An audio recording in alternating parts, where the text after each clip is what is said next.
You ever think about Nazis? Farting around our neighborhoods? Drinking our Cokes and eating our pizzas? My name is Darek Burkowski, and I sometimes do.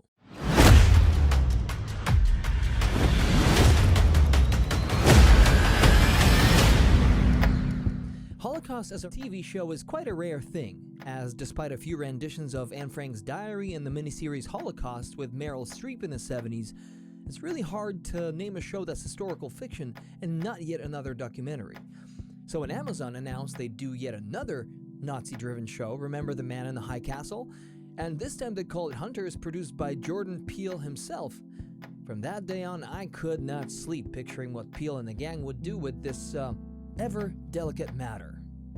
The series author, David Weil, came out of the blue, you might say, and became an overnight sensation in the industry, as it is a rare thing that such a big studio as Amazon allows a complete newbie to serve as a series showrunner. How did it happen then that Weil was able to convince Peele to give his story a go? Did he twist his arm until Peele said uncle? Maybe. Maybe not.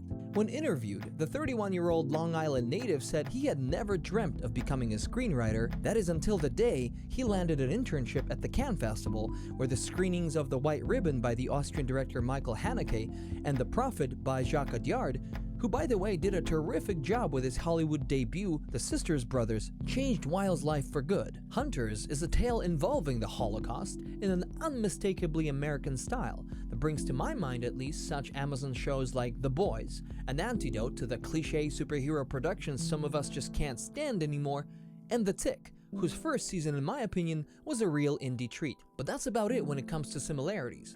Hunters takes place mostly in New York City of the 70s, where an undercover group of vigilantes are on the prowl for those Nazis who managed to escape the war's consequences and came to America, where while posing as fine, upstanding citizens, they are scheming up plans to turn the United States into the good old Reich, and our howdy into a good old Heil. The series protagonist, Jonah Heidelbaum, played here by Logan Lerman, becomes a hunter by replacing his late grandma, a former prisoner of the Auschwitz Nazi concentration camp, who ever since the war ended fought to commemorate those who were unlucky to escape the horrific tragedy.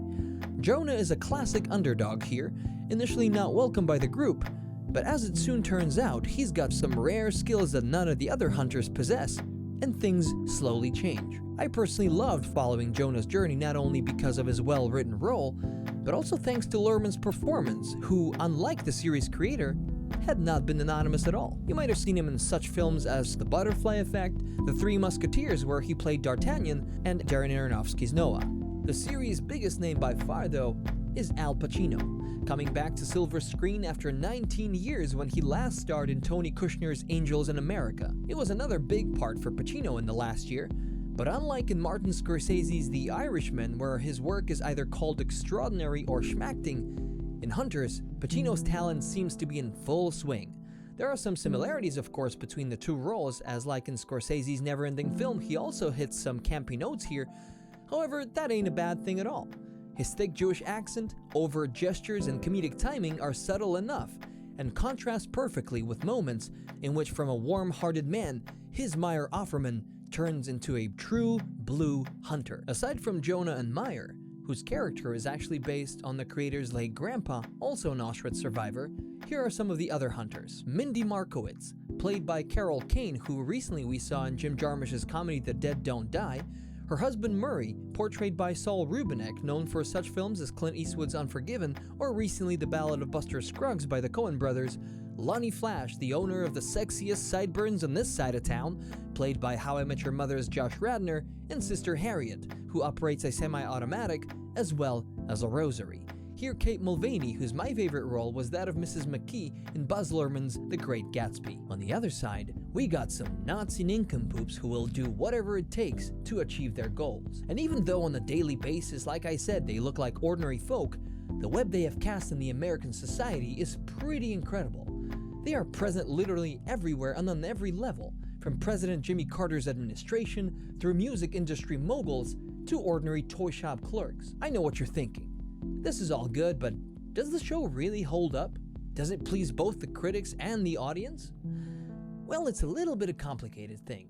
After all, this is so-called genre series, so it obviously adheres to its own rules. You can actually tell what the ride will be like just by watching the opening scene, directed by Alfonso Gomez Rejon and shot by Jarmusch's favorite DP Frederick Elms. What they're doing here is sending us a clear message that the style of the show will be as important as its content.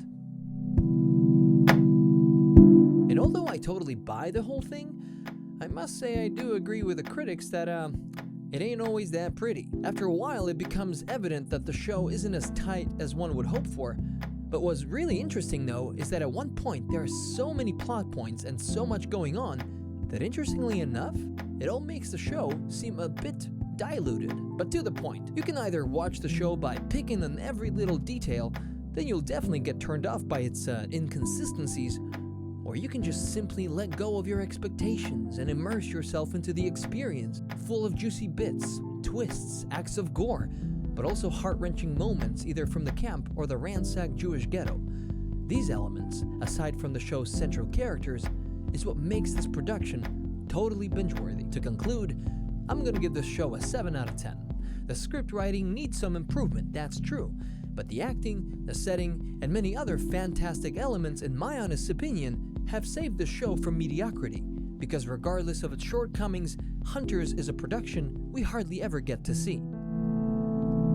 That's all for this episode, folks. Thank you very much for watching. Please subscribe to my channel, and if you like what you see, like it and share it. Please. You can always shoot me an email or a comment on here, or you can wave at me in public from at least 6 feet away. I'm on Instagram and Twitter at Darek Burkowski, and at home in self-quarantine, binging and life in confinement. That's all for now, folks. Take good care, stay at home yourselves, please, and till next time, adios.